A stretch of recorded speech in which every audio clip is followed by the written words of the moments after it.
여러분 안녕하십니까.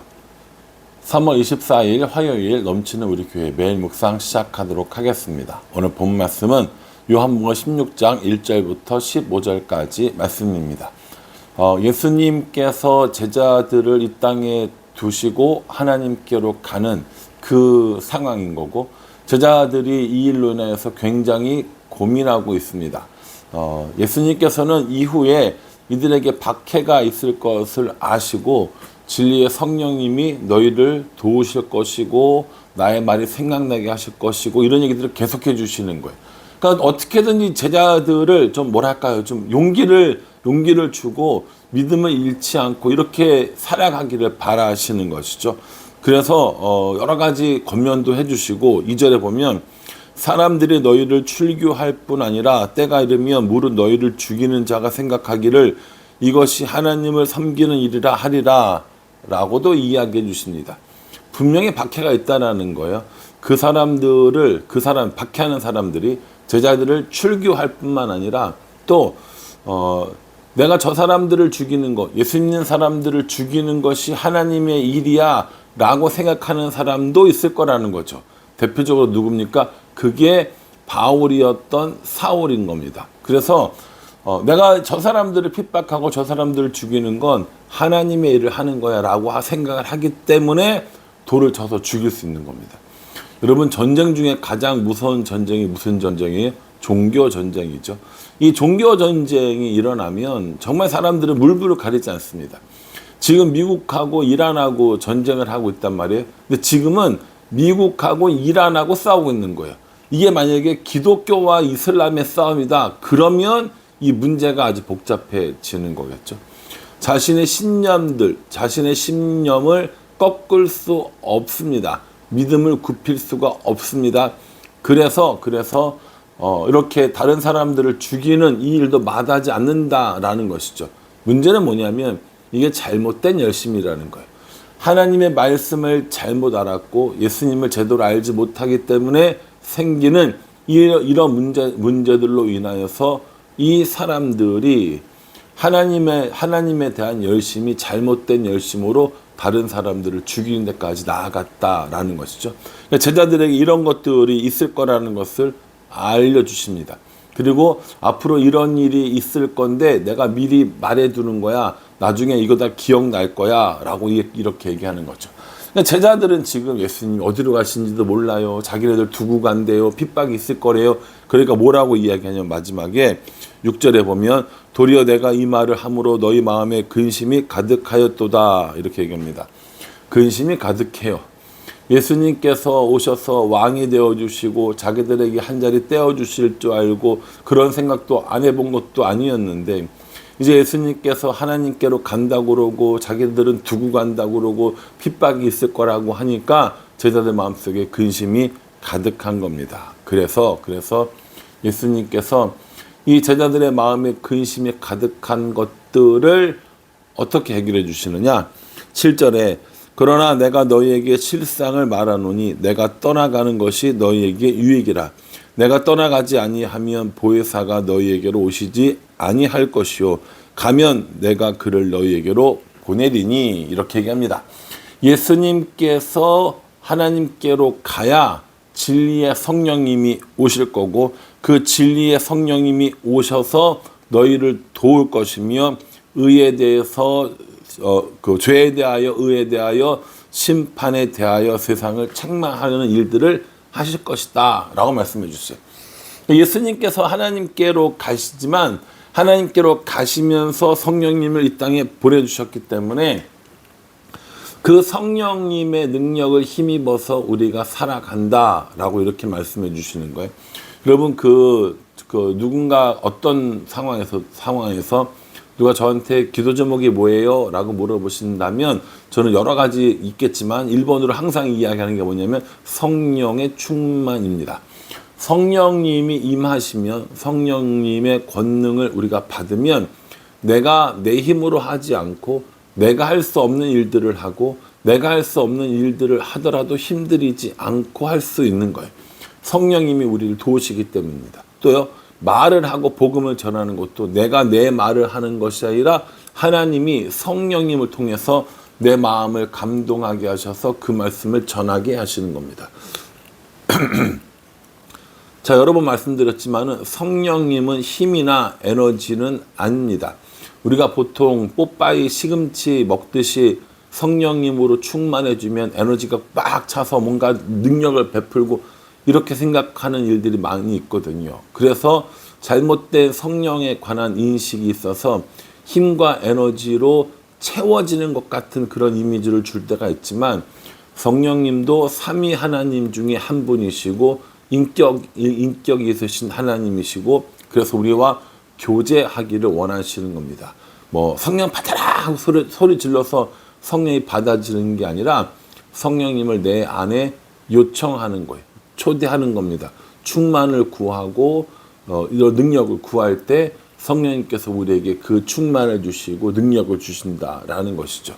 그러니까 예수님께서 이제 하나님께로 가시면서 성령님을 우리에게 주시고 그 성령님이 우리에게 오셔서 생각나게 하시고 능력을 주시고 죄에 대해서 의에 대해서 심판에 대해서 세상을 책망하는 이런 일들을 쭉 하실 거라고 말씀해 주셨어요. 13절에 그러나 진리의 성령이 오시면 그가 너희를 모든 진리 가운데로 인도하시리니 그가 스스로 말하지 않고 오직 들은 것을 말하며 장래를 너희에게 알리시리라 이렇게 얘기합니다. 그러니까 성령님이 오시는 것이 우리에게 좋아요 안 좋아요? 우리에게 좋은 거라는 거예요. 근데 그 성령님이 오시기 위해서는 뭐가 먼저 돼야 되냐면 예수님이 하나님께로 가는 것이 먼저라는 겁니다. 예수님께서 하나님께로 가고 성령님이 우리에게 오신다는 거죠. 목사님, 예수님이 가시는 거랑 성령님이 오시는 거랑 무슨 상관이에요? 라고 물어보신다면 되게 많은 여러 가지 학설들이 있는데 저는 어떤 게 제일 그럴듯하게 생각이 됐냐면 예수님께서 십자가에서 죽으시고 부활하셨잖아요. 그리고 하나님의 우편에 올라가서 왕으로 등극하신단 말이에요. 그렇죠? 다윗의 자손이 끊어지지 아니하리라는 그 약속을 이루시기 위해서 이제 하나님 우편에 앉아 계셔서 왕이 되어 주십니다. 그 왕으로 등극하면 백성들에게 잔치를 베풀고 백성들에게 선물을 하사하고 이런 개념이 있단 말이에요. 그런 것처럼 예수님이 왕으로 등극하면서 성령님이 이 땅에 오셔서 우리에게 깨우쳐 주시고 우리에게 능력을 주시고 이런 이미지가 있다라는 거죠. 저는 이게 신학적으로 맞고 안 맞고를 둘째 치고 예수님이 가셔야 성령님이 오신다라는 이 말을 우리 머릿속의 이미지로 이해하는데 도움이 될 거라고 생각합니다. 그럼 여러분 성령님이 오시기 위해서 예수님이 하나님께로 가야 된다라는 이 이야기를 성령님 따로 하나님 따로 이렇게 삼위일체를 부정하는 이야기로 하는 것이 아니라 의미상으로 예수님께서 왕으로 등극하셨음을 성령님이 오심을 통해서 우리가 예수님이 왕으로 등극하신 이 내용들을 알 수 있다라는 겁니다. 그래서 예수님이 하나님께로 가셔서 이 땅에 오신 성령님을 우리는 진리의 영이라고 부르고 그 성령님을 통하여서 능력이 있고 또 성령님을 통하여서 깨우침을 얻게 되고 성령님이 오셔서 죄에 대하여 의에 대하여 심판에 대하여 세상을 책망하는 일이 있게 될 것이다 라고 이렇게 이야기하시는 거예요. 제자들은 여전히 근심이 가득한 상황입니다. 제자들은 여전히 이제 이후에 일이 어찌 될지 몰라서 굉장히 고민하고 있는 상황이라는 거죠. 예수님께서 끊임없이 이야기해 주시는 거예요. 내가 가야 성령님이 오실 거야. 성령님이 와야 너희를 진리 가운데로 인도해 주실 거야. 너희를 도와주실 거야. 너에게 능력을 베풀어 주실 거야. 라고 계속해서 말씀하고 계신다라는 거죠. 자요. 12절에 보면 내가 아직도 너희에게 이를 것이 많으나 지금은 너희가 감당하지 못하리라. 이렇게 얘기합니다. 내가 너희들한테 진짜 할 얘기가 많은데 지금 이 십자가의 이야기도 이 죽음과 부활에 관한 이야기도 이 성령님에 관한 이야기들도 너희가 감당하지 못하니까 다 이야기 못 해주는 겁니다. 예를 들어서 이런 거죠. 예를 든 거예요. 제가 유튜브 아이들한테 설교를 해요. 그런데 오늘 말씀처럼 성령님이 이 땅에 오셔서 죄에 대하여, 의에 대하여, 세상에 대하여, 심판에 대하여 세상을 책망하리라, 이런 내용으로 설교를 한다 생각해 보십시오. 그 유치부 아이들이 알아들어요? 못 알아들어요? 못 알아들어요. 하늘이가 이걸 알아듣겠어요? 정우가 이걸 알아듣겠어요? 뭐 하민이가 이걸 알아듣겠어요? 못 알아듣는다고요. 그럼 걔네들이 어떻게 합니까? 눈만 껌벅껌벅거리면서 저 지금 무슨 소리 하는 거지? 라고 이야기를 할 거라는 거죠. 지금 제자들의 수준이 그렇다라는 거예요. 예수님이 하신 이야기들을 제자들은 지금 다 알아들을 수가 없다라는 겁니다. 그런데 그 아이들이 점점점 커가지고 뭐 중고등부가 되고 청년부가 되고 장년이 되면 누가 얘기해도 다 알아듣겠죠. 그러니까 우리에게 뭐가 필요해요? 신앙의 성장이 필요한 겁니다. 지금은 다 알지 못하지만 우리가 그것을 알아들을 수 있을 만큼 신앙의 성장이 필요한 거예요.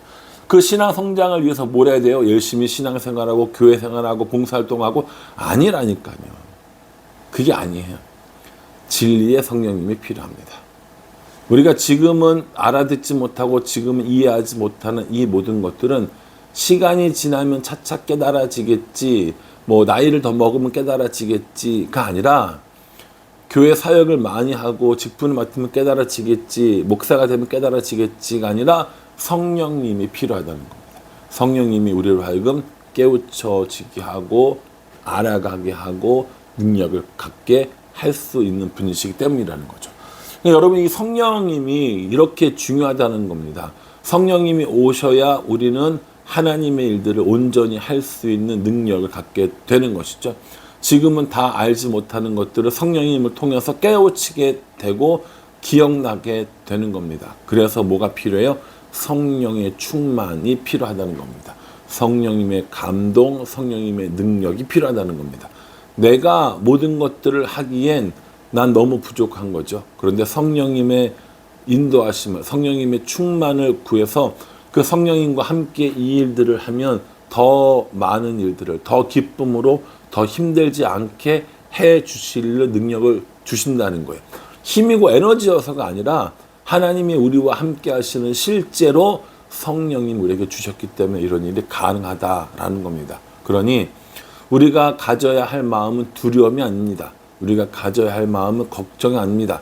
우리가 가져야 할 마음은 성령님을 구하고 성령님을 사모하고 그 성령님의 능력을 힘입어 살아가는 겁니다. 예수님께서 이 일을 위하여 승천하셨고 이 일을 위하여 우리에게 성령을 보내주신다라고 말씀하셨기 때문인 거죠. 그러니 저 여러분들은 성령님을 구하고 성령님의 임재, 성령님의 능력, 성령님의 충만, 뭐 용어는 어떤 건지 상관없습니다. 성령님을 구하고 그 성령님을 힘입어서 날마다 살아가는 우리들의 삶이 되었으면 정말 좋겠습니다. 그러니 성령님 달라고 소리 지르고 이런 거 아니고요. 성령님을 구하는 겁니다. 성령님 내게 오소서. 성령님 나에게 기름 부어주세요. 성령님 나에게 충만하게 해주세요. 라고 성령님을 정중하게 그리고 간절하게 요청하는 겁니다. 그렇게 성령님과 성령님의 능력을 받고 성령님을 힘입고 성령으로 충만해져서 내가 내 일을 하는 것이 아니라 내가 하나님의 일을 하는데 하나님의 사명을 이루는데 부족하거나 모자라거나 연약한 것이 아니라 넉넉하고 충분한 그런 은혜를 통하여서 하나님의 일을 해나가는 것, 그것이 우리들의 소망이 되어야 하지 않을까라는 생각을 해봅니다. 자, 여러분 모두 성령을 힘입어 성령님의 능력 안에서 하나님의 일을 기쁨으로 감당하고 하나님의 사명을 기쁨으로 감당하고 그 하나님과 날마다 동행하는 우리 모두가 되어지기를 주님의 이름으로 축복합니다. 기도하겠습니다. 하나님, 두려움 가운데 있는 제자들에게 성령님에 대해서 이야기해 주십니다. 우리도 걱정과 근심에 쌓여있는 우리들의 삶 가운데 성령님의 충만을 구하오니 성령으로 충만하게 해주시고 성령님의 깨우치심을 따라 알아가게 하시고 성령님의 능력을 따라 하나님의 일들을 기쁨으로 감당하게 하여 주시옵소서. 예수님의 이름으로 기도합니다. 아멘. 내가 내 능력으로 내 경험으로 내 지식으로 일하는 삶이 아니라 하나님의 성령을 힘입어 살아가는 우리 모두가 되어지기를 간절한 마음으로 기도하겠습니다. 감사합니다.